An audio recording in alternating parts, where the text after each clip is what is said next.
queridos, vamos então a algumas perguntas que sejam do interesse de todo mundo, para entendermos e podermos responder as dúvidas. Vamos recolher, pedimos aos irmãos que recolham as perguntas que tenham. Quanto menos perguntas tivermos, mais rápido vocês saem daqui, não é? Então vamos ver as perguntas que existem.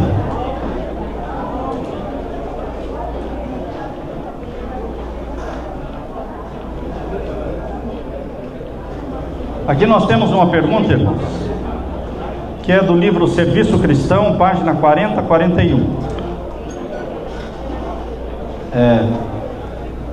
Nós vamos tentar responder essa pergunta, mas eu gostaria que as perguntas fossem da Bíblia, certo? Das profecias que nós estudamos aqui. Nós não estudamos aqui o livro Serviço Cristão, então não seria uma pergunta das profecias, mas só vamos dizer aquilo que nós entendemos sobre esse texto que está aqui em Serviço Cristão, página 40 a 41, onde diz: é uma solene declaração que faço à igreja, nenhum em 20 está preparado. No tempo em que Ellen White escreveu isso, ela disse que nenhum em 20 a igreja estava preparada para a volta de Jesus. A igreja, no tempo em que ela escreveu, era tremendamente legalista. Tremendamente legalista. Na Conferência Geral de 1888, lá em Minneapolis, houve uma guerra, houve uma briga verbal, de agressões verbais, entre Wagner, Jones, que defendia uma justificação pela fé, e Uriah Smith, e o presidente da Conferência Geral, e outros líderes que não acreditavam na justificação pela fé, mas eram profundamente legalistas. Então, logicamente, enquanto a pessoa é legalista, ele não está preparado para a volta de Jesus, não está salvo, porque a salvação não é através da lei, a salvação é através da fé em Jesus Cristo, no sangue de nosso Senhor Jesus.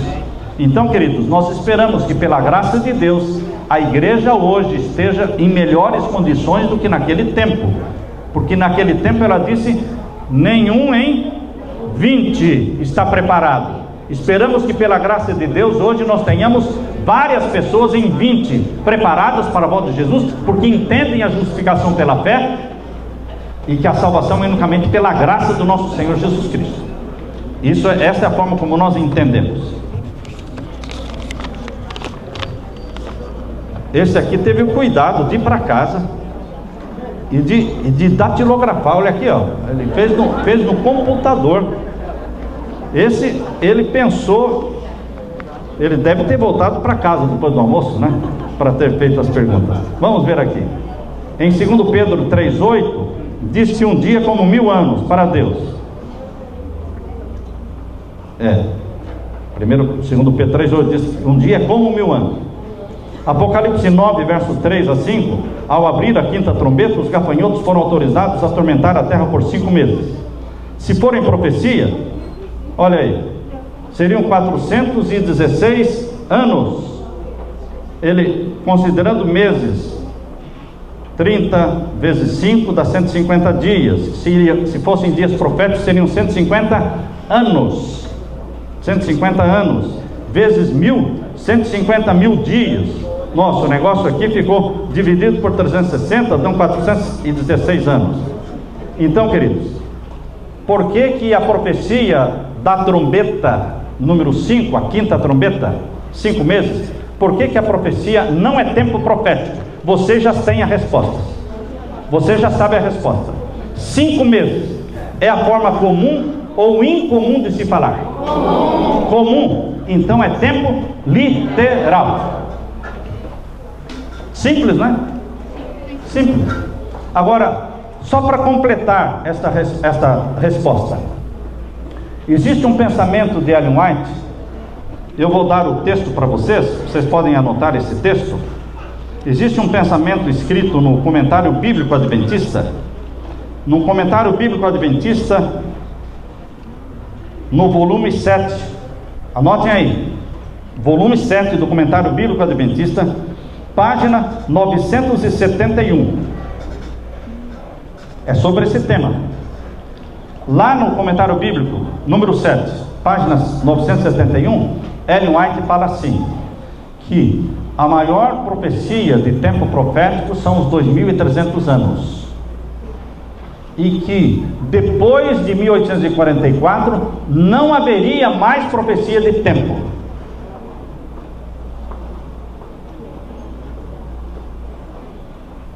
Você entende esta declaração de Ellen White? Como? Então os teólogos adventistas têm duas linhas, entendem de duas formas. A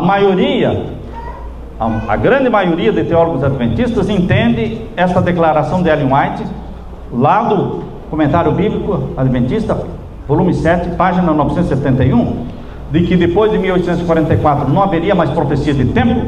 Eles entendem como, depois de 1844, não tem mais nenhuma profecia de tempo. Acabou. Não tem mais profecia de tempo. A outra linha, outro grupo de teólogos adventistas, e eu faço parte desse outro grupo de teólogos adventistas, entende diferente. Entende que depois de 1844 não existe mais profecia de tempo profético, mas existe profecia de tempo. O que não existe, o que acabou em 1844 é o tempo profético. Deixa eu virar um pouco aqui, irmãos, para não pegar direto em mim. Ellen White fala para a gente nunca ficar na frente de um vento, de uma corrente de vento. Já leram isso? Procure, né? Ela fala isso. Não sei aonde, mas ela fala, né? E se ela não falou, ela deveria ter falado, né? Estou brincando, irmãos. Ela fala mesmo. É perigoso você ficar na frente de uma corrente de vento encanadas. Pegando aquele vento, prejudica você. Então, queridos, existem duas formas de você entender a declaração de Ellen White, que em 1844 acabou a profecia de tempo. Ou você entende que acabou qualquer profecia de tempo, ou você entende que acabou o tempo profético. Agora, pergunta para você pensar: os 1000 anos é uma profecia de tempo? Sim ou não? Sim. Fica antes ou depois de 1844? Então tem profecia de tempo depois de 1844. Sim ou não? Sim. Sim ou não? Sim. Mas essa profecia de tempo de 1000 anos é tempo profético ou literal? Literal. Então, irmãos, a profecia está falando que existe profecia de tempo literal depois de 1844. O que não existe é profecia de tempo profético. É assim que nós entendemos. Então os 150 dias, os 5 meses da quinta trombeta, é tempo literal, porque acontece depois do fechamento da porta da graça. E assim também a sexta trombeta, irmãos. A sexta trombeta fala de um dia, um mês e um ano, ou seja, 391 dias. É tempo literal. Fica depois do fechamento da porta da graça, quando 1/3 da humanidade será morta, será destruída. Aqui menciona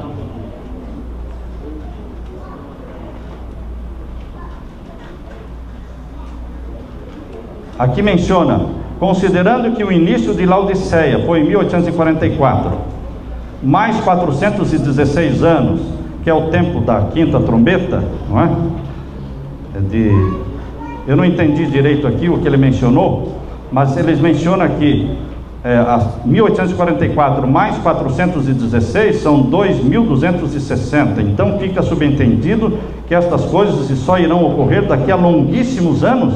Não, o cálculo está todo errado, porque é tempo literal. 5 meses é tempo literal, é a forma comum de se falar. Só é tempo profético como é a forma, quando Deus fala de forma incomum. Ok, irmãos? Vamos para a próxima pergunta. Qual a base para a afirmação de que nos corações ou nas mentes dos 2/3 dos anjos ainda houvesse alguma dúvida acerca das acusações do anjo rebelde sobre o Criador? Qual é a base? Desejado de todas as nações, o capítulo que fala sobre a morte de Jesus na cruz. Você leu o Desejado de Todas as Nações, que foi inspirado por Deus. No capítulo que fala sobre a morte de Jesus na cruz, diz que quando Jesus Cristo morreu na cruz, romperam-se os laços. Estou citando as palavras que estão no Desejado de Todas as Nações. Quando Cristo morreu na cruz, romperam-se os laços de simpatia entre os anjos do céu e Satanás. Ali, quando Cristo morreu na cruz, Satanás matou Cristo na cruz. Caiu a máscara de Satanás, porque até ali ele estava mascarado, até ali ele ia ao céu. De quando em quando Satanás saía da terra e ia para onde? Para o céu. Jó capítulo 1, Jó capítulo 2 conta que quando Deus convocava os representantes de todos os mundos criados por Deus, e nós acreditamos que Deus criou muitos mundos, iam os representantes de todos os mundos, ia também o representante do planeta Terra, Satanás. E ali ele continuava falando mal dos irmãos de Cristo. Ali ele continuava acusando os filhos de Deus na terra, como acusou Jó. Então, queridos, por que Satanás comparecia no céu nos concílios celestiais? Porque ele era o representante da família humana. Adão passou para ele esse poder quando pecou. Mas esse domínio que Satanás teve foi temporário, porque quando Cristo morreu na cruz, a máscara de Satanás caiu, e Jesus Cristo morreu e ressuscitou, e subiu ao céu, e Ele é o representante da família humana hoje, amém? Amém. Jesus representa você, não Satanás. Satanás caiu do céu 2 vezes. Qual foi a primeira vez que Satanás caiu do céu? Como um anjo querubim, ele foi lançado do céu para o abismo. Agora a segunda vez que ele caiu é Apocalipse capítulo 12, irmãos. Esta é a segunda vez que Satanás caiu, capítulo 12, e o verso 10. Apocalipse capítulo 12, verso 10. E ouvi uma grande voz do céu que dizia: agora chegada está a salvação e a força e o reino do nosso Deus e o poder do seu Cristo, porque já o acusador dos nossos irmãos é derribado, o qual diante do nosso Deus os acusava de dia e de noite. Como representante da família humana, a única coisa que Satanás fazia, quando ele ia aos concílios do céu, era acusar os irmãos de Cristo, como ele fez com Jó. Mas agora, quando Cristo morreu na cruz, ele caiu do céu no sentido de não mais iria ao céu, nunca mais foi ao céu. Ele está preso na terra para sempre, e nos 1000 anos ele continuará preso na terra, que será o abismo dele, o abismo sem luz do sol, o estado caótico da terra por 1000 anos. Por isso ele é o anjo do abismo. Então a base para a afirmação de que nos corações e mente dos 2/3 de anjos ainda no céu havia dúvidas sobre as acusações de Satanás. Essa base está no livro Desejado de Todas as Nações, o capítulo que fala sobre a morte de Jesus na cruz. Apocalipse capítulo 7, verso 4, irmãos. Abra sua Bíblia. Apocalipse capítulo 7, verso 4. E ouvi o número dos assinalados, e eram 144 mil. Está aqui, ó. Capítulo 7. Então, o capítulo 7 está dentro de que selo, irmãos?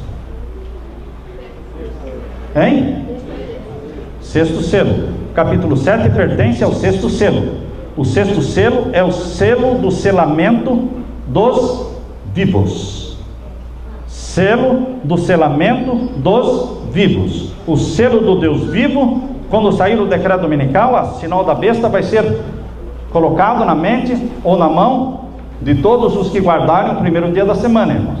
E o selo do Deus vivo será colocado na testa dos que guardam os mandamentos de Deus, o santo sábado, o dia do Senhor. Agora, queridos, isso vai acontecer durante o 6º selo. O selamento do povo de Deus começa pela grande multidão, ou o selamento do povo de Deus começa pelos 144 mil? Por quem começa o selamento do povo de Deus? Pelos 144 mil, irmãos. Primeiramente fala dos 144 mil no capítulo 7, verso 3 e 4. Capítulo 7, versos 3 e 4. Não danifiqueis a terra, nem o mar, nem as árvores, até que hajamos assinalado nas suas testas os servos do nosso Deus. Quem são eles? Verso 4. Eu vi o número dos assinalados, e era de 144 mil assinalados, de todas as tribos dos filhos de Israel. 144 mil, mas isso é muito pouco. Se forem salvos, somente 144 mil. Mas não são só 144 mil, irmãos. Esses são os primeiros assinalados. Esses são as primícias dos salvos vivos. Mas onde está a grande seara, a grande multidão de salvos vivos? O verso 9. Capítulo 7, verso 9. Leia para mim. Leia comigo. Capítulo 7, verso 9. Depois destas coisas olhei e eis aqui, não 144 mil. Eis aqui o quê? Uma multidão a qual ninguém podia contar. Aleluia, irmãos. Os salvos não são 144 mil, mas o selamento começa pelos 144 mil e depois atinge uma multidão que ninguém podia contar. E agora os 144 mil, junto com a multidão que ninguém podia contar, ambos passam pela tribulação. Capítulo 7 e o verso 13. Capítulo 7, verso 13. E um ancião, um dos anciãos, quantos anciãos tinham? 24. Um deles me falou dizendo: esses que estão vestidos de vestidos brancos, quem são e de onde vieram? Quem são os que estão vestidos de vestidos brancos? Os 144 mil e também a multidão que ninguém podia contar. Todos os selados pelo selo do Deus vivo, as primícias dos salvos vivos e a seara dos salvos vivos, todos vestidos de branco. Eles atravessam a grande tribulação. E o verso 14 diz: e eu disse-lhe: Senhor, tu sabes. E ele me disse: estes são os que vieram da grande tribulação e lavaram seus vestidos e os branquearam no sangue do Cordeiro. Por isso estão diante do trono de Deus e o servem de dia e de noite no seu templo. E aquele que está sentado sobre o trono os cobrirá com a sua sombra. Nunca mais terão fome, irmãos. Nunca mais terão sede, irmãos. Nunca mais o sol nem a calma, nem sol nem calma alguma cairá sobre eles, porque o Cordeiro que está no meio do trono os apacentará. Aleluia, irmãos. E lhes servirá de guia para as fontes das águas de vida, e Deus limpará dos seus olhos toda lágrima. Aleluia. 144 mil, primícias dos salvos vivos, a grande multidão que ninguém podia contar, a seara dos salvos vivos. Mas o selamento começa pelas primícias, os 144 mil. Próxima pergunta, irmãos. Esse é um assunto que nós não tratamos, irmãos. Você crê na Trindade? Creio no Deus Pai, Filho e Espírito Santo. Não uso da palavra Trindade, mas eu amo a Trindade, no sentido Pai, Filho e Espírito Santo. Por que eu não uso a palavra Trindade, irmãos? Eu creio na Trindade, mas eu prefiro não usar a palavra Trindade, porque ela não é bíblica. E ela tem uma conotação polêmica. Polêmica. Eu creio no Deus Pai, no Deus Filho e no Deus Espírito Santo. No Deus triuno. Eu faço igual ao irmão White. Ela nunca usou a palavra Trindade. Quantas vezes ela usou a palavra Trindade? Nenhuma. Não precisa usar a palavra. Se você usar a palavra Trindade, não peca. Lógico que não. Mas você cria uma encrenca, você cria uma polêmica com quem não gosta da palavra Trindade. Então eu prefiro não usar a palavra Trindade, mas a palavra divindade, que é a palavra bíblica, divindade, Pai, Filho e Espírito Santo.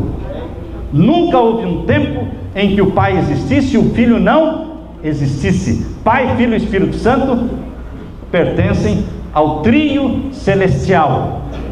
Essa é a expressão que Ellen White usa, trio celestial. Louvado seja Deus.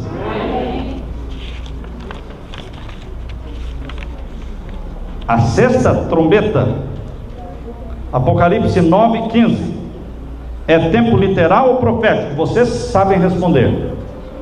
Um dia, um mês e um ano é forma comum ou incomum de falar? Comum. Um dia, um mês, um ano é forma comum de falar. Então é tempo literal. Literal. Próxima pergunta, irmãos. É certo sermos informados sobre tempos e datas, mas enquanto tudo isso está acontecendo nessas datas e tempo, qual deve ser a atitude nossa como igreja e individual? Será fácil? Devemos estar tranquilos dizendo é assim mesmo? Como suportar esse tempo de angústia?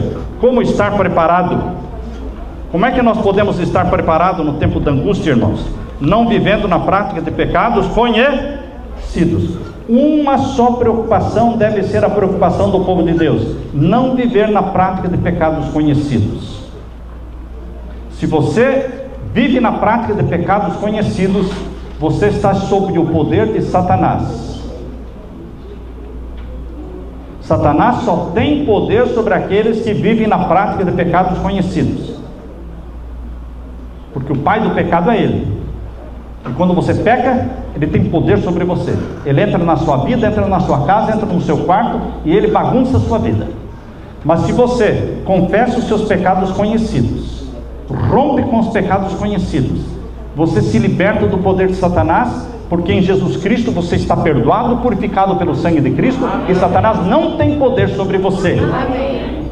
E você vai crescer na santificação. Quando você rompe com os pecados conhecidos, você confessa os pecados conhecidos, você abre as portas para Deus derramar o Espírito Santo sobre você. Amém. Então, queridos, não é só conhecer a profecia e conhecer quão perto está a volta de Jesus. Nós temos que nos preparar, deixando os pecados de estimação, viu, irmãos? Os pecados de estimação, deixe de lado. Rompa com as novelas da sua vida, rompa com a carne e com o sangue da sua vida. Carne não é pecado. Você não vai encontrar em nenhuma parte da Bíblia que é pecado comer carne. Mas você vai encontrar várias vezes na Bíblia que aquele que comer a carne com sangue será arriscado do povo de Deus. A carne com o sangue, isto é, com a sua vida, não comerás. Queridos, infelizmente, o povo de Deus está comendo carne com sangue. Toda carne, irmãos, toda carne vendida nos açougues é carne com sangue.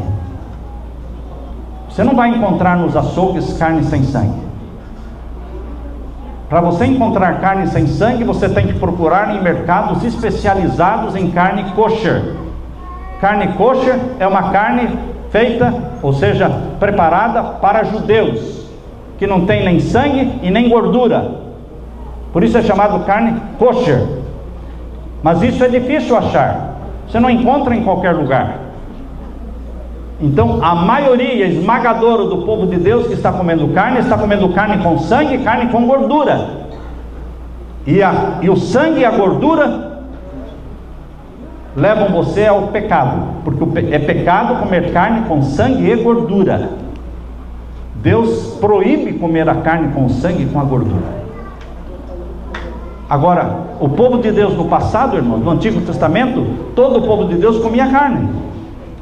Vocês se lembram que a festa da Páscoa tinha que comer o quê? A carne do cordeiro pascal.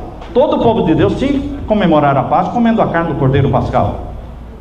Mas toda a carne que os sacerdotes no santuário da terra, eles tinham que comer o quê? Carne. O cordeiro que eles sacrificavam, eles comiam parte daquela carne. Mas tudo era carne sem sangue, sem gordura. Carne sem sangue, sem gordura não vicia, não contamina. Eu tenho um irmão, um amigo nosso, que ele ouviu essa explicação e disse: pastor, então, de hoje em diante eu não vou comer mais carne com sangue nem com gordura. Passaram-se 2, 3 semanas, voltei a pregar na igreja dele e disse: e daí, irmão Rubens, nome dele, e daí, irmão Rubens, como é que está? Está gostando da carne kosher? Ele disse: não, eu sou vegetariano agora, eu deixei de comer carne. Mas o senhor não falou que ia comer carne kosher? Ele falou: olha, eu tentei, mas não tem gosto nenhum. Não tem gosto nenhum.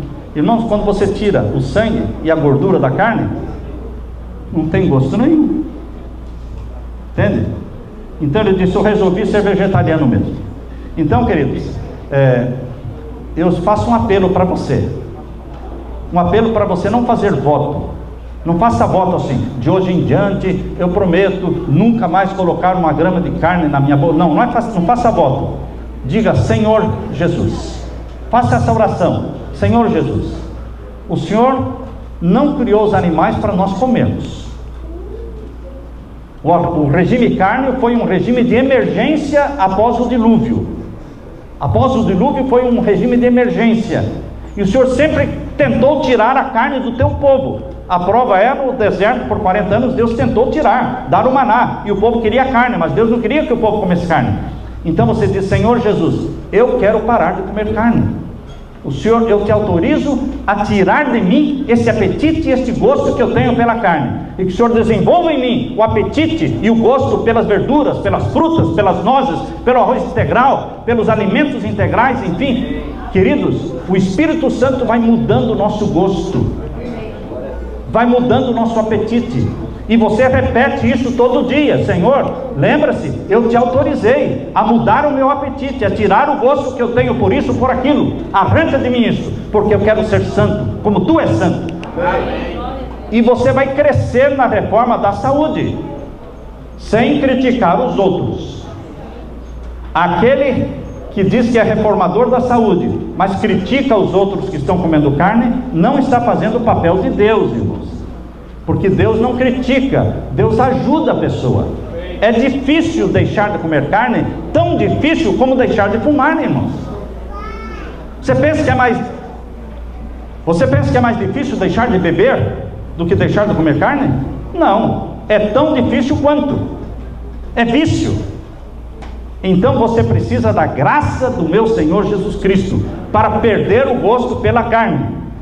E Deus liberta, assim como liberta do álcool, da droga, do crack, Ele liberta também da carne. Mas para quem pede e busca, e não se torna crítico dos outros, seja tolerante com os outros. O extremista é intolerante com os outros. O extremista dá chicotada nos outros.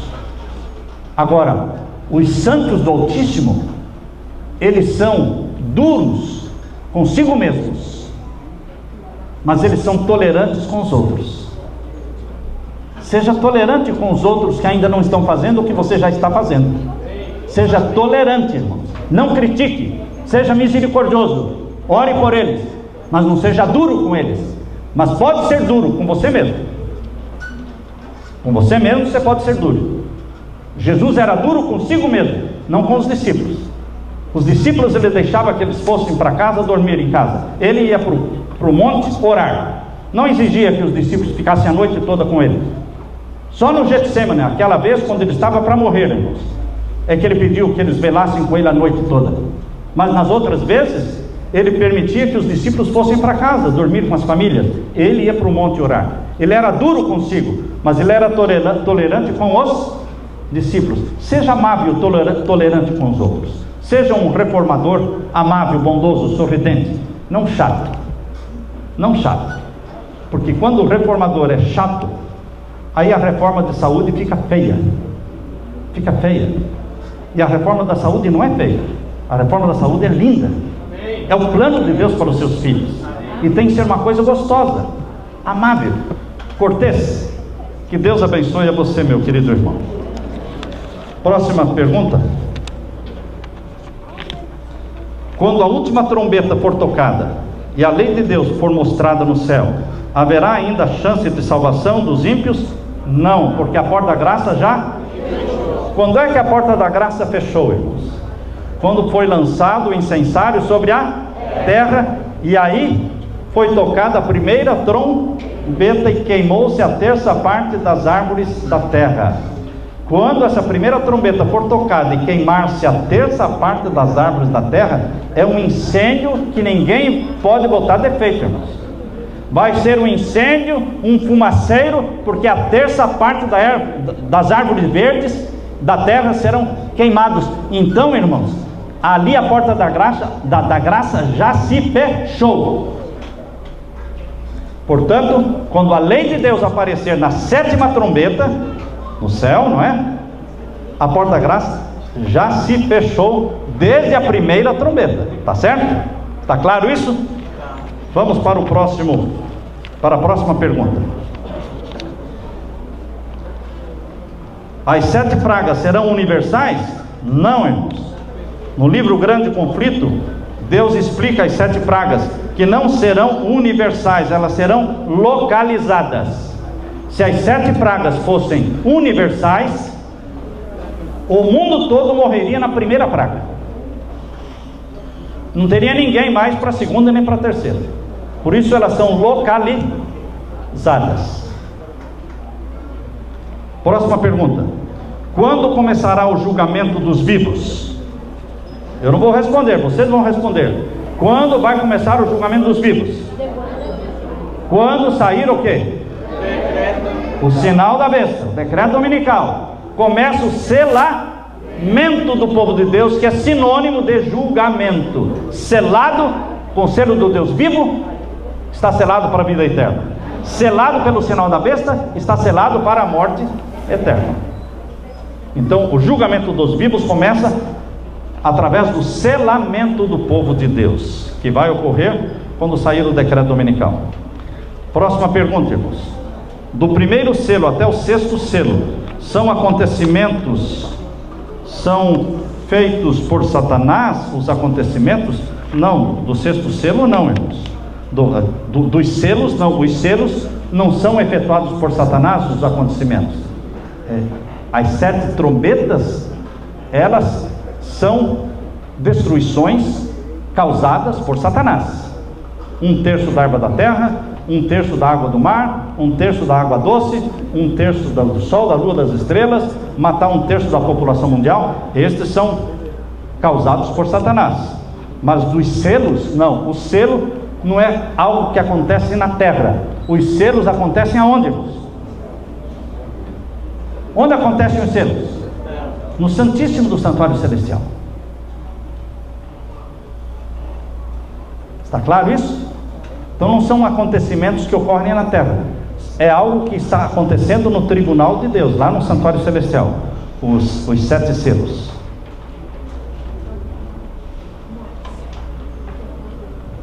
Pois não. Fazer uma avisozinho rápido, irmãos. Daqui a pouco, depois do pôr do sol, haverá alguns materiais do pastor Samuel Alves à disposição para quem tiver interesse. São livros, eu os tenho, já os li, recomendo, valiosíssimos. Vale a pena, viu, irmãos? E amanhã, o nosso encontro aqui, nosso último encontro, começa às 9h30. Não percam, uma vez.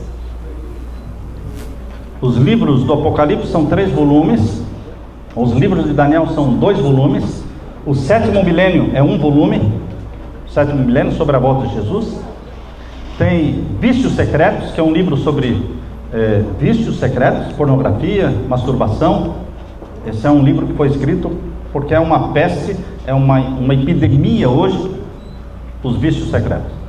É muito importante para os jovens e para os pais conhecerem. Próxima pergunta, irmãos.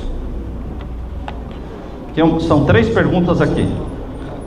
Por que as 7 igrejas, os 7 selos e as 7 trombetas e as 7 pragas são todos ciclos de 7 em sequência? Porque a Bíblia diz que são. Simples. Por que o 7º dia é o sábado? Porque a Bíblia diz que o 7º dia é o sábado. Por que os 7 selos são sequência da 7ª igreja? Porque a Bíblia diz, capítulo 4, verso 1 de Apocalipse: vem, João, eu vou te mostrar as coisas que vão acontecer depois destas coisas. É de 1844 para frente. E por que as trombetas são sequência do 7º selo? Porque quando Jesus abre o 7º selo, os 7 anjos recebem as 7 trombetas. E quando Jesus lança um incensário sobre a terra, os anjos começam a tocar as trombetas. A Bíblia diz que são sequenciais. Então isso é forçoso nós entendermos que sejam sequenciais. Agora, pergunta número 2 aqui, irmãos. Os 4 cavaleiros não são paralelos dentro dos selos do período das 4 primeiras igrejas? Você está confundindo a interpretação histórica dos 7 selos com a interpretação sequencial dos 7 selos. A interpretação histórica dos 7 selos coloca os 7 selos aonde, irmãos? Vamos ver se vocês conhecem a interpretação histórica dos 7 selos. Como é a interpretação histórica dos 7 selos? Coloca os 7 selos em cima da onde? Em cima da onde? Do período das 7 igrejas. Sendo assim, o primeiro selo começa junto com a igreja de Éfeso, o segundo selo começa junto com a igreja de Esmirna, o terceiro selo junto com a igreja de Pérgamo, e o quarto selo junto com a igreja de Tiatira, e o quinto selo junto com a igreja de Sardes, e o sexto selo junto com a igreja de Filadélfia, e o sétimo selo junto com a igreja de Laodiceia. Sendo assim, irmãos, o sétimo selo foi aberto aonde? Da forma histórica. Se você coloca os 7 selos em cima dos 7 períodos da igreja, então o sétimo selo começa em 1844. Será que Jesus abriu o sétimo selo em 1844? Quem acredita que Jesus abriu o sétimo selo em 1844? Ninguém. Nenhum adventista acredita nisso. Então, colocar os 7 selos em cima dos 7 períodos da igreja não bate, não combina. Queridos, quando Jesus recebeu o livro selado com 7 selos, foi dito que o que ele iria revelar seriam as coisas que seriam depois de 1844. Eu vou te mostrar as coisas que depois destas vão acontecer. E os 7 selos são abertos no Santíssimo do Santuário Celestial. Os 7 selos são abertos no Santíssimo do Santuário Celestial, quando Jesus entrou e recebeu o livro selado com 7 selos. Vamos para a pergunta 3, irmãos. Se os 4 cavaleiros são fases, momentos de julgamento, eles vêm depois de 1844? Sim. Sim, os 4 cavalos vêm de 1844 para frente, porque mostram os grupos que estão sendo julgados no juízo celestial. Cavalo em profecia representa o povo de Deus, e cavalo branco, o remanescente de Deus, o vermelho, protestantes evangélicos, e o preto, igreja de Roma, e o amarelo, o quê? As religiões pagãs. Todos estes cavalos representam o povo de Deus presentes em todas estas igrejas e religiões. Deus não exclui ninguém. Deus tem um povo escolhido dentro de cada igreja, dentro de cada religião. Por isso todos são julgados antes de Jesus voltar. Quando Jesus voltar, ele já vem sabendo quem são os salvos, quem são os perdidos. Próxima pergunta, irmãos. Na vinda de Jesus, ele irá voltar com o Pai nas nuvens dos céus? Não sei. Não sei. O que a Bíblia diz é que ele virá na glória do seu Pai. Isso eu já li. Ele virá na glória do seu Pai. Eu acredito que o Pai virá com ele. Mas eu não estou falando isso, eu não tenho um verso para ler para você. Isso não é uma doutrina. Então, ele virá na glória do seu Pai. Ele virá sentado, o quê? Nas nuvens. Agora, um acontecimento majestoso desse, do tamanho e da importância desse acontecimento, que é a segunda vinda de Jesus, eu acredito que o Pai não perderia esta festa, certo? Não perderia essa festa. Mas nós não entramos em detalhes não, porque isso não faz parte da doutrina adventista, de provar isso. Nós não temos um texto para provar que o Pai vem junto com o Filho.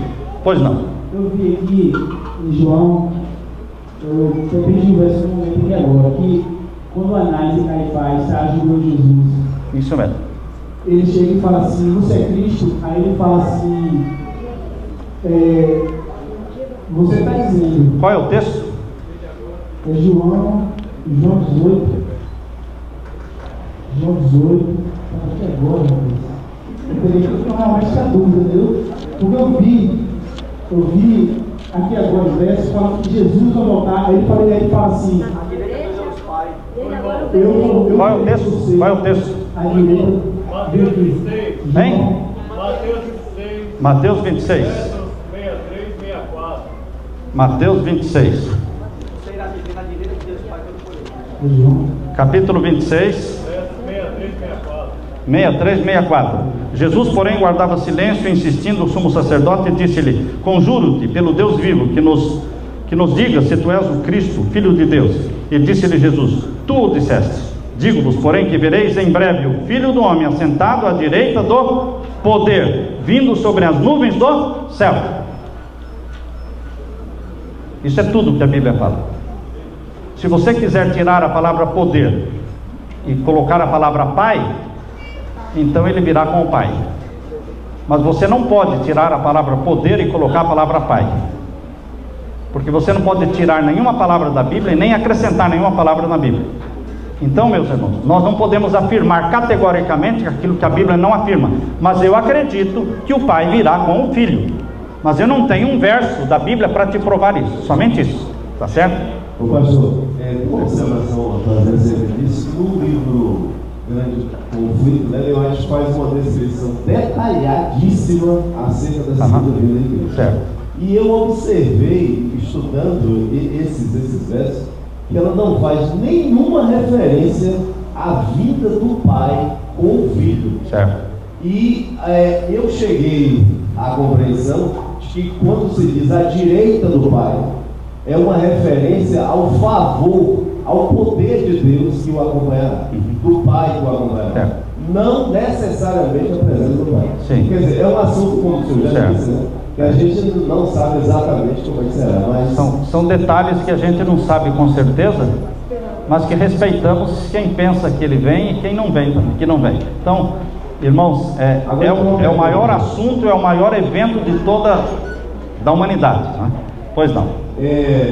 Quando se afirma que o julgamento dos vivos vai começar com o decreto dominical, isso não pode induzir quem ouve isso a uma posição de acomodação, né? Já que o julgamento dos vivos só vai começar com o decreto dominical, então eu vou dar uma relaxada e aguardar chegar o decreto dominical. Por que nós não podemos relaxar, irmãos?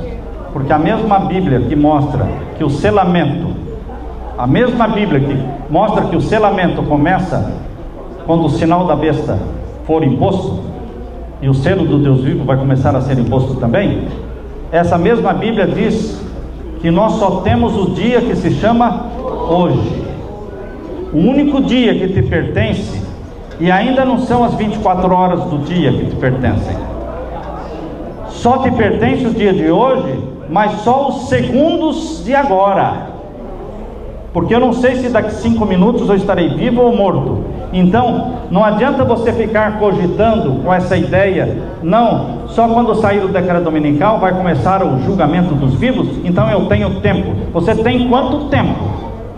Você sabe por acaso se você vai dormir hoje e vai acordar amanhã? Você sabe? Não sabe. Então você tem que viver na presença de um Deus santo, confessando os seus pecados e recebendo o perdão dele todos os dias.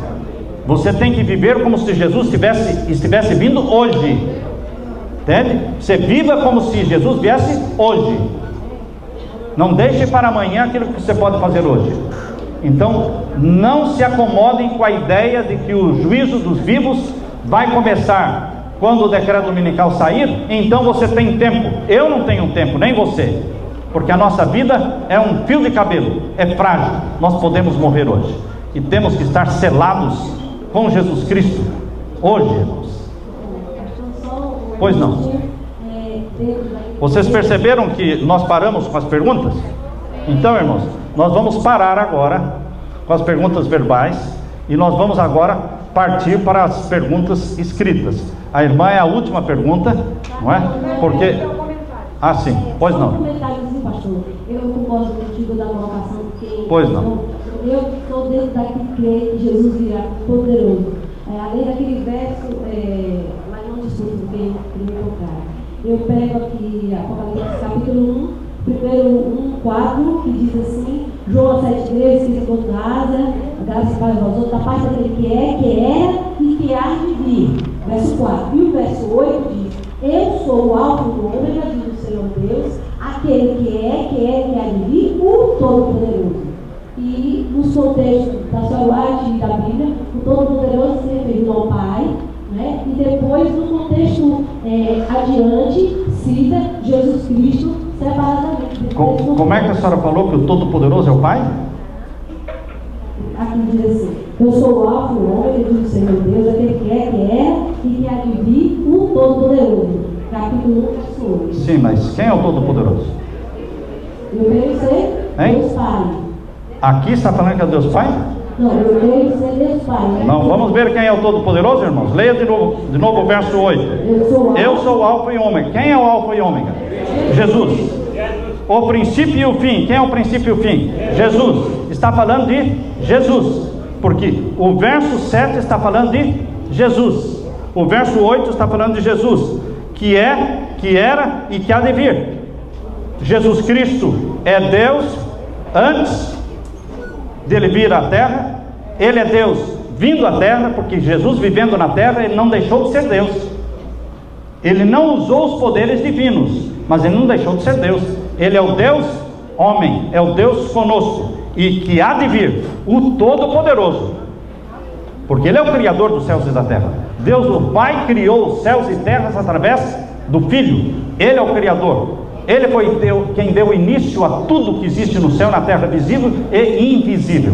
Então, queridos, se você acredita que o Pai virá com o Filho, parabéns. Se você acredita que o Filho vem sozinho, mas vem só na glória do Pai, parabéns. Esse não é um assunto que nós podemos discutir, porque não existe um verso, um texto que prove, entende? Nós respeitamos a ideia de cada um, mas o importante é que Jesus vai voltar. Esse é o ponto. Mais de 300 vezes o Novo Testamento menciona que Jesus vai voltar a segunda vez. Louvado seja Deus, tá? Louvado seja Deus. Vamos então para a próxima pergunta, irmãos. Pastor, os 42 meses e os 1290 dias estão dentro dos 1335 dias? Exato. Exato. Os 3 períodos de tempo começam juntos, só que vão terminando em horas diferentes, certo? Os 1260 dias terminam com a queda papal. Os 1290, 30 dias mais, acabam com a ressurreição especial. E os 1335, 45 dias mais, eles terminam com a 7ª trombeta, anunciando o quê? A lei de Deus no céu e o dia e a hora da volta de Jesus sendo proclamados. Próxima pergunta, irmãos.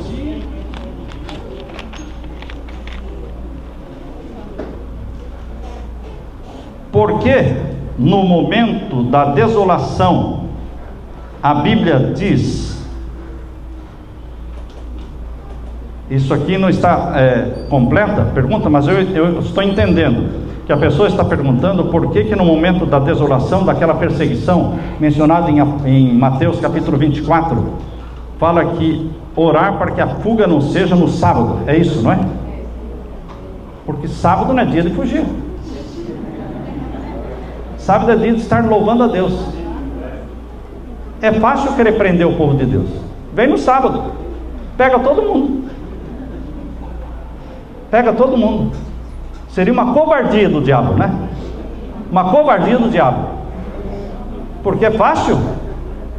O povo de Deus sábado não está fugindo, não está comprando, não está vendendo. Eles estão adorando a Deus. Então por isso que Jesus diz: orem para que a vossa fuga não aconteça nem no inverno, porque o inverno é duro, não é, irmãos? Não sei se vocês conhecem inverno aqui, que aqui sempre é quente, não é? Mas nós moramos em regiões frias, e onde a neve dá aqui, ó, neve chega a dar aqui no joelho de neve, não dá para fugir, não dá para fugir na neve, isso é muito difícil. Então Jesus diz: ore para que a vossa fuga não seja no inverno e nem no sábado. Vamos orar para que seja realmente evitado isso. É a oração que nós devemos fazer. Porque as pragas finais atingirão todo mundo, se 2/3 do povo é povo de Deus. Não, as pragas finais não atingem todo mundo, são localizadas. e não atingem o povo de Deus, atingem os ímpios, as pragas de Deus, ok? As 7 pragas. Próxima pergunta, irmãos. 666 é ou não é o número da besta? Eu deixo que vocês respondam. 666 é ou não é o número da besta? O número 6, irmãos, é o número de um poder que lá em Babilônia era conhecido como Deus menor. Número 6. Número 6 é o Deus menor de Babilônia. Número 60 era o Deus maior de Babilônia. Então existe o 6 unidade, que é o 6 unidade. Existe o 6 dezena. Existe o 6 centena, que é 600. Então 6 unidade, 6 dezena, 6 centena. Isso dá quanto? 666. Isso é a totalidade dos deuses babilônicos, dos deuses pagãos.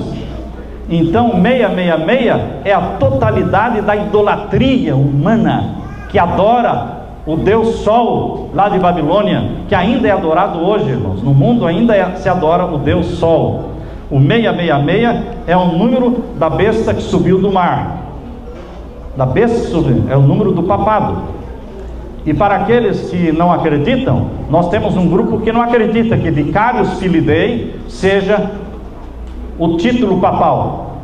Irmãos, ninguém prova que Vicarius Filii Dei estava escrito na tiara papal. Ninguém prova isso. Mas está provado que Vicarius Filii Dei é um título papal. Está no cânon sagrado do Vaticano. No cânon sagrado do Vaticano, um dos títulos papais é Vicarius Filii Dei, substituto do Filho de Deus. Então, esse Vicarius Filii Dei, se você somar, dá o quê? 666, 666. É o número da besta. Assim nós cremos. Próxima pergunta. Baseado em que passagem bíblica podemos afirmar que o Papa Francisco é o último Papa? Não podemos afirmar que é o último Papa, mas podemos considerar a possibilidade de que seja o último Papa. Afirmar uma coisa categoricamente não devemos, porque uma profecia ela só é bem entendida quando ela se cumpre. Enquanto uma profecia não se cumprir plenamente, nós podemos nos enganar com algumas coisas. Então nós devemos ter cuidado em fazer afirmações categóricas. Por isso, aqueles que leram o meu livro, volume 3, de Revelações do Apocalipse, temos aqui várias pessoas que já leram, nós não afirmamos categoricamente, dizendo, esse é o último Papa. Nós dizemos, considere a possibilidade de que este seja o último Papa. E eu estou orando para que seja. Eu quero que seja. Eu quero que Jesus volte logo.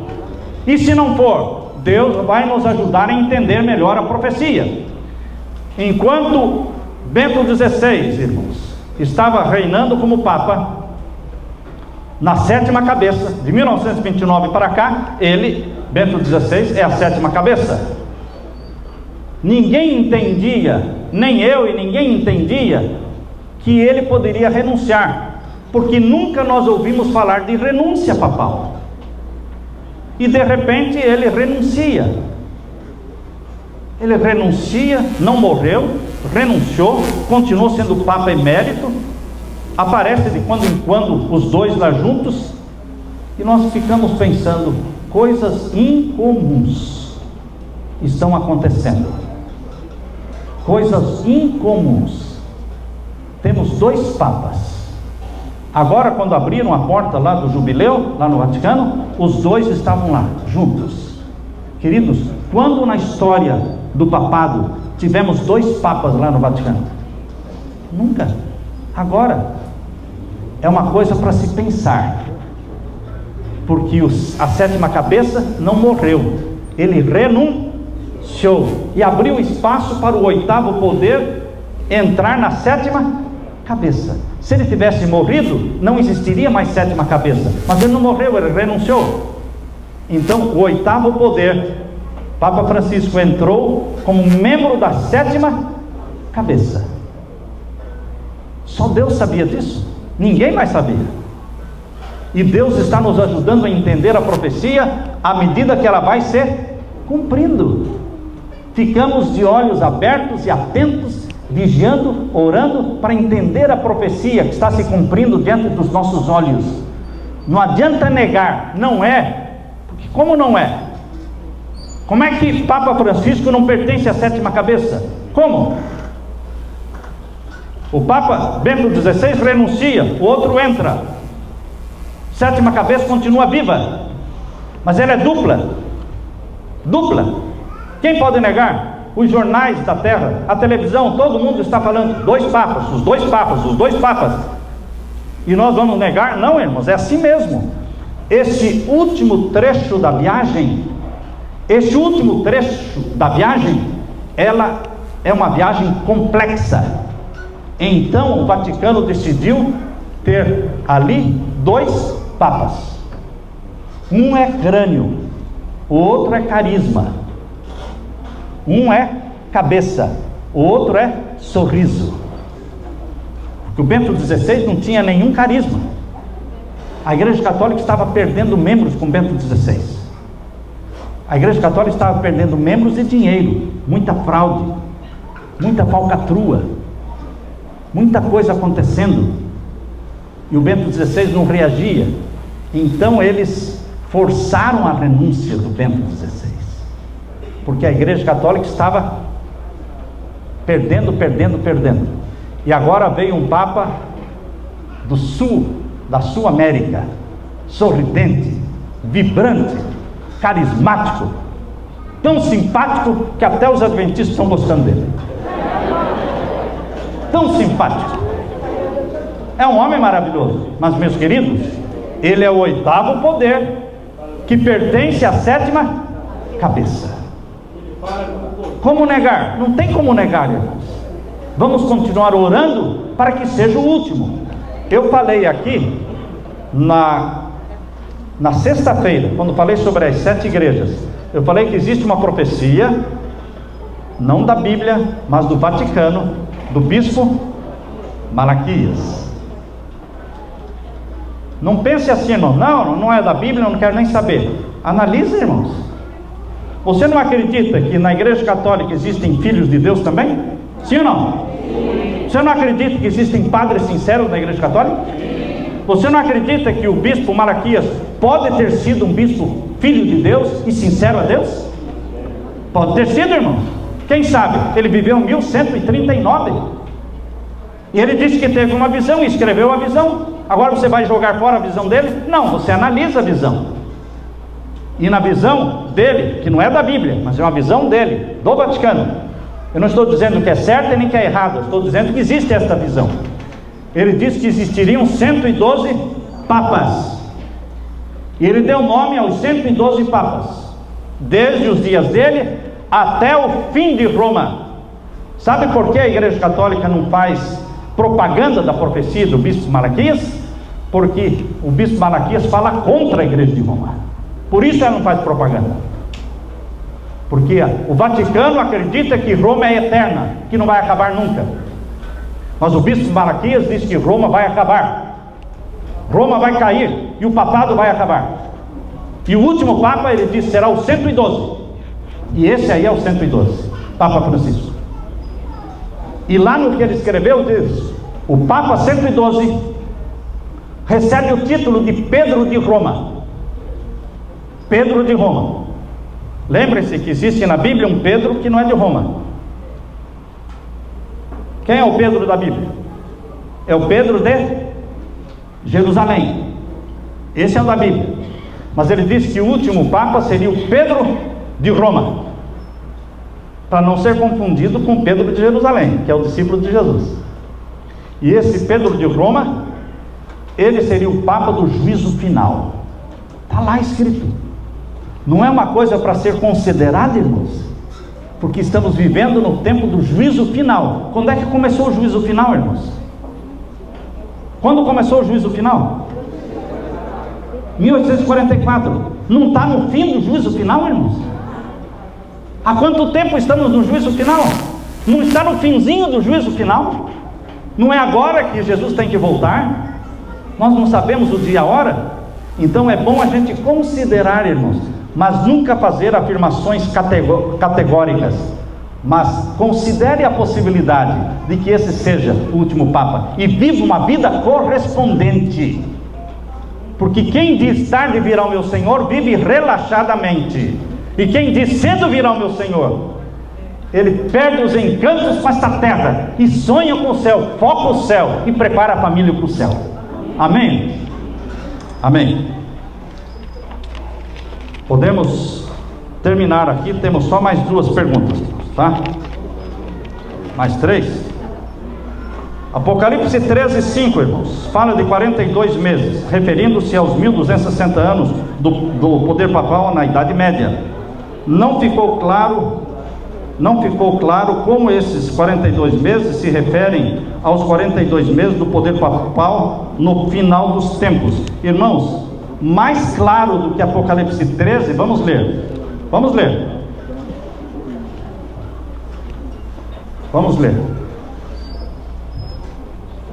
Quando eu fiz o mestrado em teologia, irmãos, o professor da Andrews estava dando aula para nós. Eu era um jovem pastor naquele tempo. Hoje ainda sou um pouco jovem, né? Mas depois da aula eu perguntei para ele: professor, pode me explicar no Apocalipse 13? Depois não. Então eu li para ele Apocalipse 13, verso 3. E vi uma das suas cabeças como ferida de morte, e a sua chaga mortal foi curada. Eu perguntei: isso aqui não está se referindo à ferida mortal de 1798? Falou: sim. E a sua chaga mortal foi curada. Eu perguntei: isso aqui não está se referindo ao início da cura da ferida mortal? O início da cura da ferida mortal, em 1929, com o Tratado de Latrão, restaurando o Estado do Vaticano? Sim. Então eu li o verso 4. E adoraram o dragão que deu à besta o seu poder, e adoraram a besta, dizendo: quem é semelhante à besta? Quem poderá batalhar contra ela? Isso não está falando da popularidade papal, que ele alcançaria uma popularidade mundial no tempo do fim, que ninguém ia se aventurar a ficar contra o papado, que todo mundo ia se submeter a ele. Quem poderá batalhar contra esse poder? É o maior poder da terra. E eu perguntei então o verso 5. Então, o verso 5: foi-lhe dado uma boca para proferir grandes coisas e blasfêmias, e deu-se-lhe poder para continuar por 42 meses. Os 42 meses mencionados aqui, eles não vêm na sequência da cura da ferida mortal? Esse não é o contexto bíblico do capítulo 13? Será que eu posso tirar um verso do capítulo 13 e jogar para a Idade Média, quando o capítulo 13 inteiro está falando do tempo do fim? Não existe nenhum verso do capítulo 13, irmãos, falando do passado. Todos os versos do capítulo 13 estão mostrando o papado sendo ferido, 1798, e dali começa a falar da recuperação do poder papal, 1929, e continua a recuperação, e ele está se recuperando até hoje. E finalmente, a partir do capítulo 13, verso 11, irmãos, mostra o poder dos Estados Unidos se unindo com o poder papal. A partir do verso 11, mostrando os Estados Unidos se unindo ao poder papal e fazendo com que o mundo todo adore o poder papal, instituindo o decreto dominical, o sinal da besta. Todo o contexto do capítulo 13 está mostrando o tempo do fim. Posso eu tirar só o verso 5 e jogar para a Idade Média? É quebrar o contexto do capítulo 13, que é o tempo do fim. Agora, queridos, se você quiser usar os 42 meses como uma aplicação secundária, existem aplicações primárias, que é aquela que está dentro do contexto. A aplicação primária é a mais importante, é aquela que está dentro do contexto. Agora, existem aplicações secundárias. As aplicações secundárias são aplicações que estão fora do contexto. E eu diria para vocês que a maioria dos sermões que são feitos assim, pega-se um verso da Bíblia, são sermões textuais, são chamados sermões textuais. Pega-se um verso da Bíblia e se constrói um sermão em cima de um verso da Bíblia. Geralmente são sermões que estão usando aplicações secundárias, porque foge do contexto do capítulo. Mas dá para fazer um sermão bonito, não está errado fazer isso, mas eu tenho que entender que é uma aplicação secundária. A aplicação primária é aquela que está dentro do contexto do capítulo. Aqui é a mesma coisa, irmãos. O capítulo 13, verso 5, tem aplicação primária, que está dentro do contexto do capítulo, que se aplica à supremacia papal do tempo do fim. Mas você pode usar como aplicação secundária, mostrando que ela também se aplica à supremacia papal da Idade Média. Mas falar que o capítulo 13, verso 5, aplica-se somente à Idade Média, é anular o contexto do capítulo 13. Então eu pergunto, se a supremacia papal do tempo do fim não for 42 meses, de quanto tempo será? Você tem que me dizer. Se você me falar, não, pastor, a supremacia papal do tempo do fim, quando o decreto dominical for aprovado no mundo todo, não será de 42 meses. Eu falei, tudo bem, então me diga de quanto tempo será. Se você diz que não será de 42 meses, você deve ter ideia de quanto tempo será. De quanto tempo será? Ninguém quer falar. Ninguém quer falar. Ninguém quer responder. Porque se a pessoa tiver que aventurar uma resposta, a melhor coisa é aventurar uma resposta que já foi dada, que já foi escrita, que já está aqui, 42 meses. John Pauline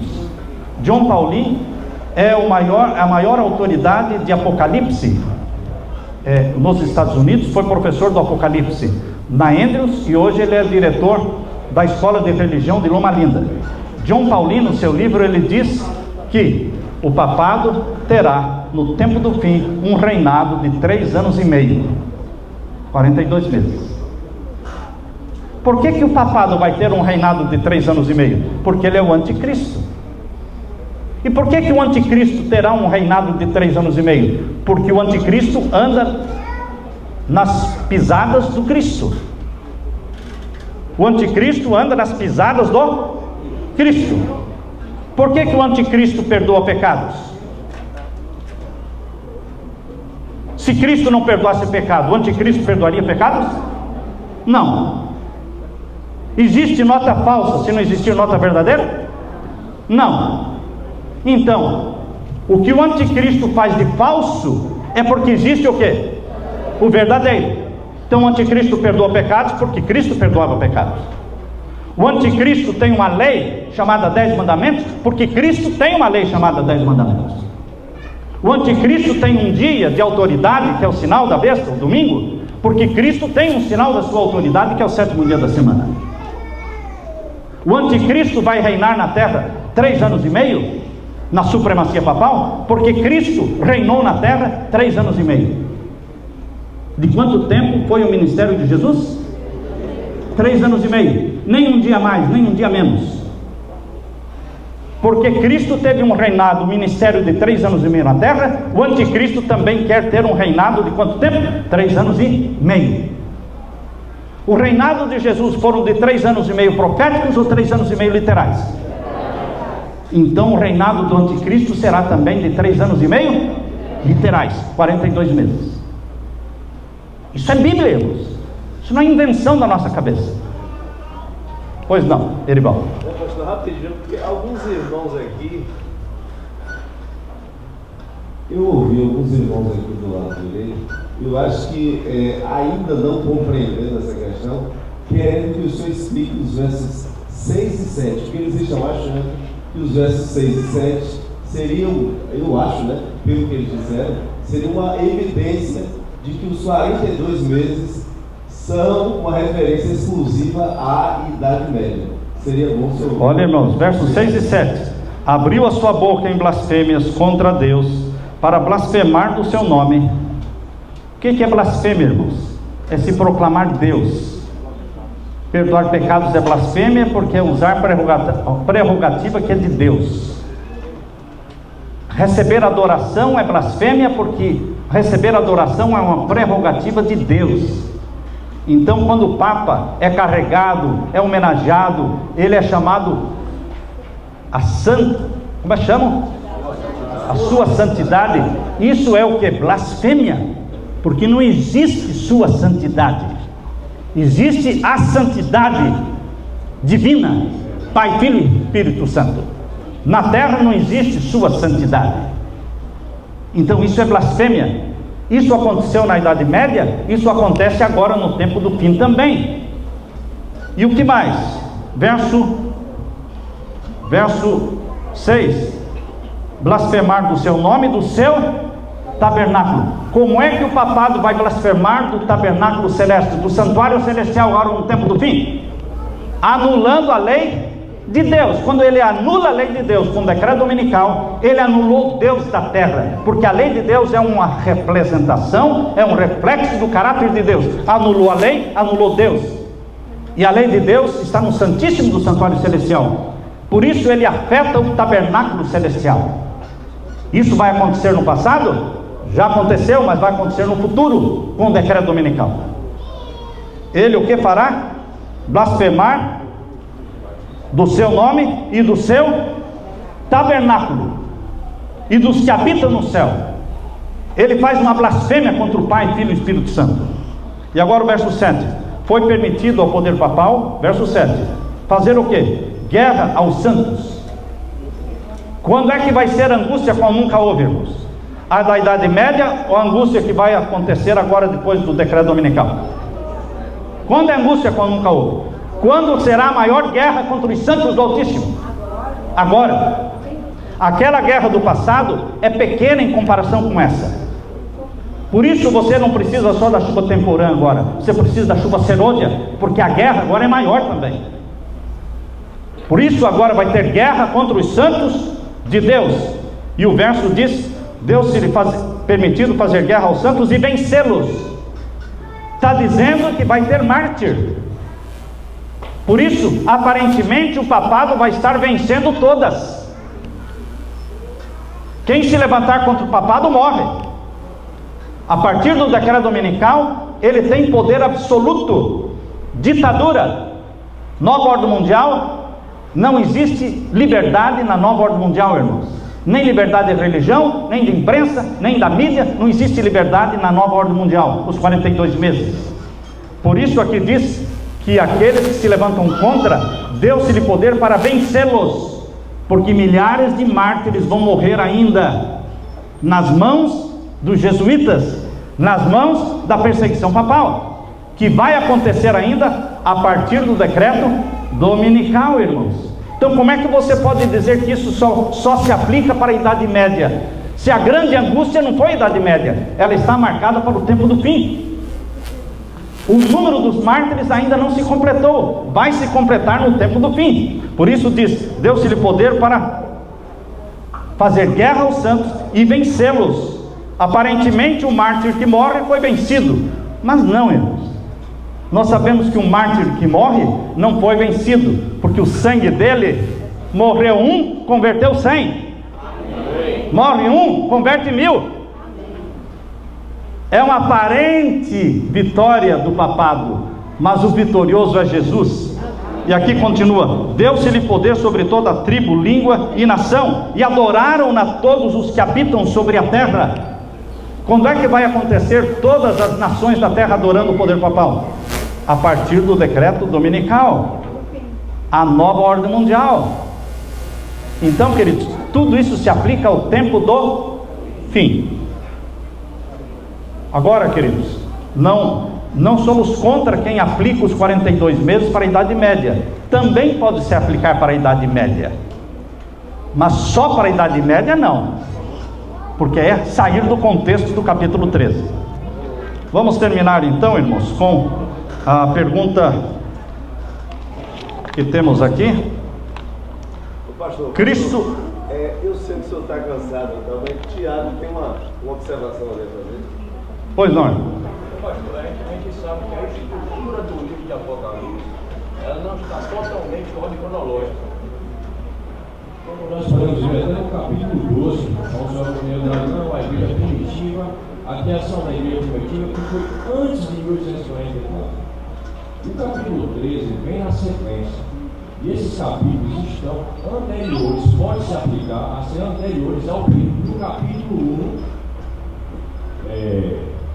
1, ao período do capítulo 1 até a igreja de Laodiceia, que vem mais no final do período das igrejas. Ou seja, o surgimento da igreja cristã foi no início da igreja de Éfeso, e a estrutura do livro está apontando aqui esse tema, essa temática, no capítulo 12. Então, assim, a gente sabe que os judeus, originalmente, eles tinham uma forma de relatar os assuntos. Você tem uma pergunta, irmão?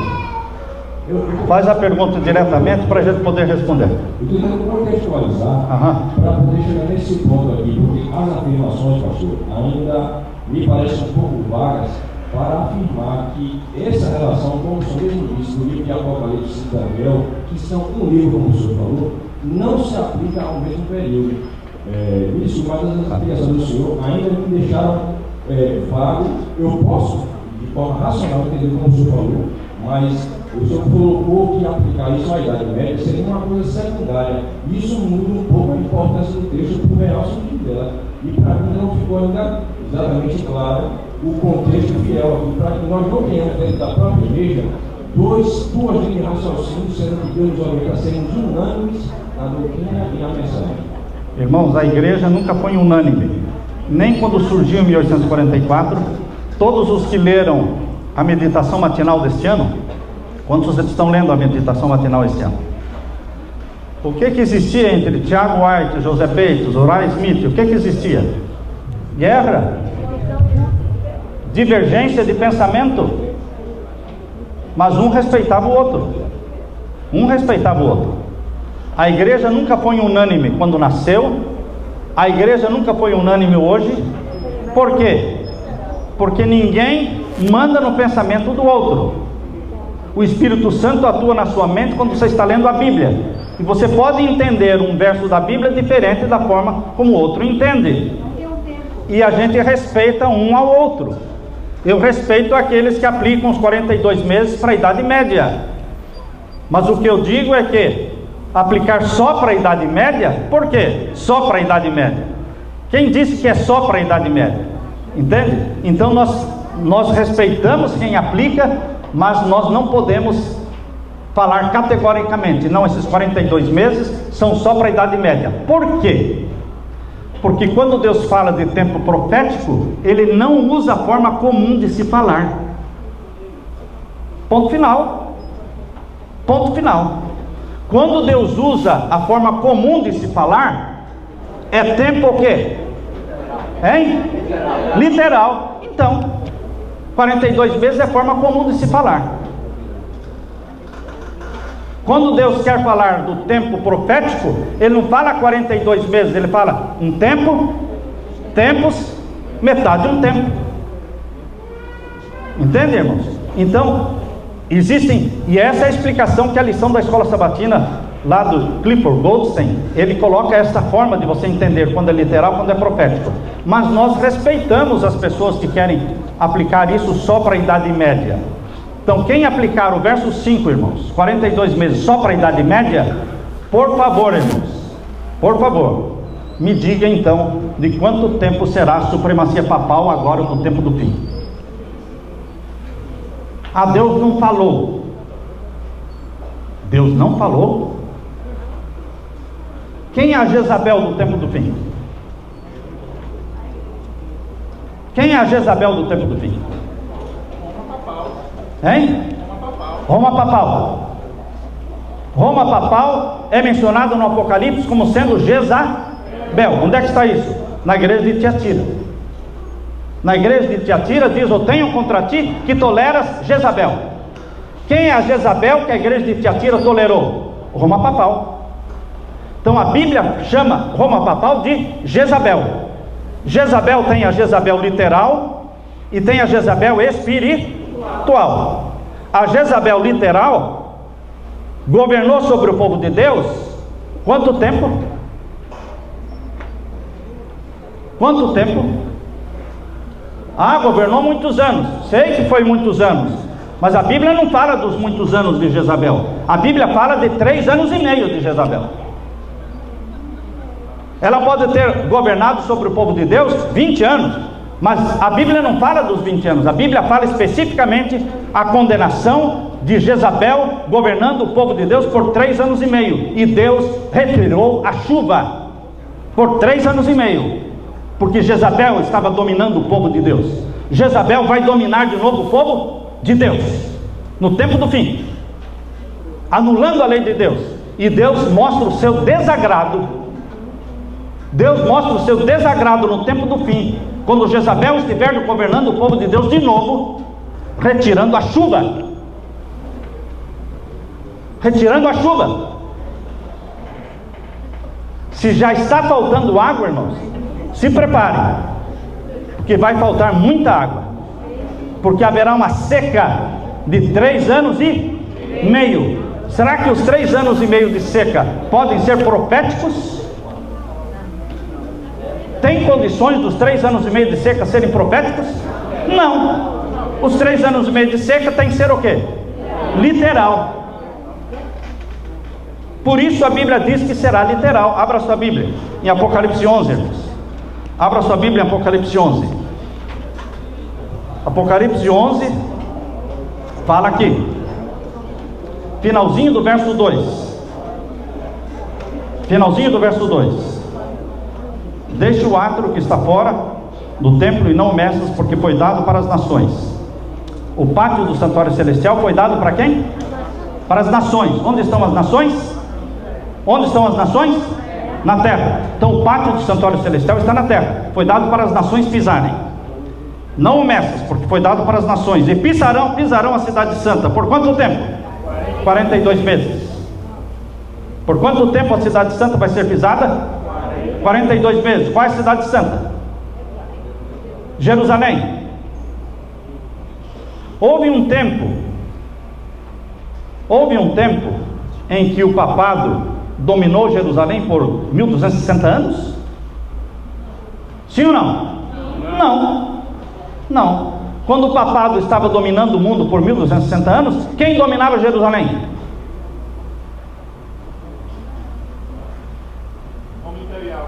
Não.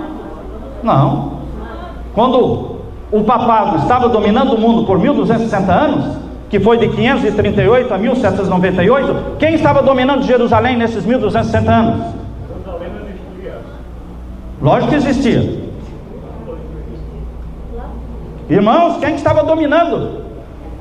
Os muçulmanos. Jerusalém estava na mão de quem?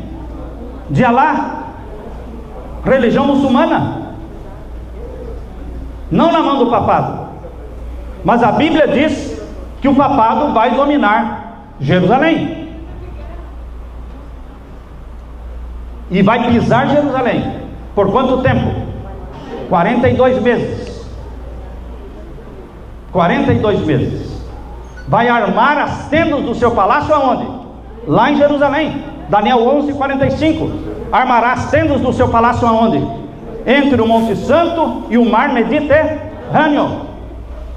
Isso é futuro, irmãos. E por quanto tempo ele vai armar as tendas do seu palácio lá na Terra Santa? 42 meses. Ele vai pisar a cidade santa. Isso é profético? Não, isso é literal. Agora, quando o papado estiver armando as suas tendas na Terra Santa e dominando Jerusalém, como sendo o anticristo. Agora eu pergunto, irmãos, por que o Papa quer colocar o trono dele em Jerusalém? Simples, porque o anticristo quer seguir as pisadas do Cristo. Onde é que estará o trono de Cristo na nova terra, Nova Jerusalém, irmãos? Nova Jerusalém. Por isso o anticristo quer colocar o seu trono na Jerusalém, porque ele segue as pisadas do Cristo. Agora vejam, queridos, o verso 3, capítulo 11, verso 3. E darei poder às minhas 2 testemunhas. Antigo e Novo Testamento, não é? E também o povo de Deus. E profetizarão por 1260 dias. Esta aqui é uma forma comum de falar ou incomum? Incomum ou comum? Comum. Então é tempo literal. Nesse tempo, as testemunhas de Jesus Cristo vão ser perseguidas. A Bíblia será anulada. E aqui diz, verso 5. Verso 5: se alguém lhes quiser fazer mal, para as testemunhas de Deus, se alguém lhes quiser fazer mal, fogo sairá da sua boca e devorará os seus inimigos. E se alguém lhes quiser fazer mal, importa que assim seja morto. Estes têm poder, ou seja, as testemunhas de Deus têm poder para quê? Fechar o céu. Isso vai acontecer ou já aconteceu? Como é que é? Quando é que vai fechar o céu?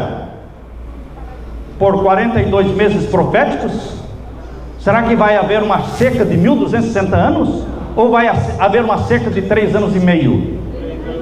Quando Jezabel reinou sobre o povo de Deus, a seca foi de 3 anos e meio. Quando Jezabel estiver reinando sobre o povo de Deus de novo, será 42 meses de novo, 3 anos e meio, irmãos.